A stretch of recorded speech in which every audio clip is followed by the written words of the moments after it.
রাগের মাথায় মায়ের মন ভেঙেছি বহুবার। কই, মা তো আমাকে ছেড়ে যায়নি। মা যে কতটা আপন সেটা মায়ের থেকে দূরে থাকলেই বোঝা যায়। সুন্দর চেহারা একদিন বৃদ্ধ হবে, কিন্তু সুন্দর ব্যবহার কখনোই বৃদ্ধ হবে না। অপমানগুলো সহ্য করে হালকা হেসে বেরিয়ে আসতে হয়। সময় একদিন বুঝিয়ে দেবে ভুলটা ওদেরই ছিল, তোমার নয়। দুঃখ একদিন ঠিকই ফুরিয়ে যাবে, কিন্তু দুঃখ দেওয়া মানুষগুলো মস্তিষ্কে আজীবন থেকে যাবে। নিজেকে অপচয় করা ছাড়া তেমন কিছুই করা হয়নি জীবনে।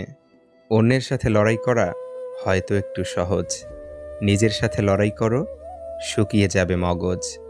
পাতা ঝরার আগে যেমন পাতার রং বদলে যায়, ঠিক তেমনি মানুষ বদলানোর আগে তার কথা বলার ধরন বদলে যায়।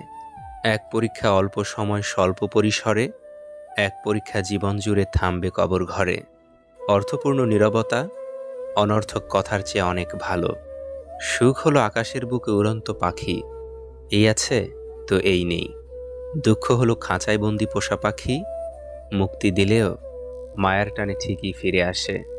বেঈমানদের কখনো অনুশোচনা হয় না, আর বহুরূপীদের জীবনে ভালোবাসার মানুষের কখনো অভাব থাকে না। ঠকালে ঠকতে হয়, ব্যবধান শুধু সময়ের। আঘাত করলে আঘাত ফেরত পাবে, কারণ প্রকৃতি কখনো প্রতিশোধ বাকি রাখে না।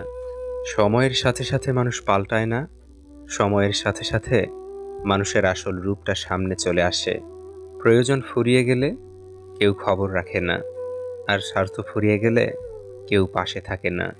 ব্যথা মাথায় হোক বা মনের, নিজের ব্যথা নিজেকে সহ্য করতে হয়। মনে শান্তি না থাকলে পৃথিবীর সবচেয়ে মধুর জিনিসও তখন বিষের মতো মনে হয়। একটা মানুষের মন ছোঁয়ার আগে তার দুঃখগুলো অনুভূতি দিয়ে ছুঁয়ে দেখো, তবে তাকে ছেড়ে যাওয়ার কথা কখনোই তোমার মনে আসবে না। পুরনো বছর চলে যাওয়া এবং নতুন বছরের আশা আমাদের এই শিক্ষাই দেয়, এই পৃথিবীতে কোনো জিনিসই চিরস্থায়ী নয়।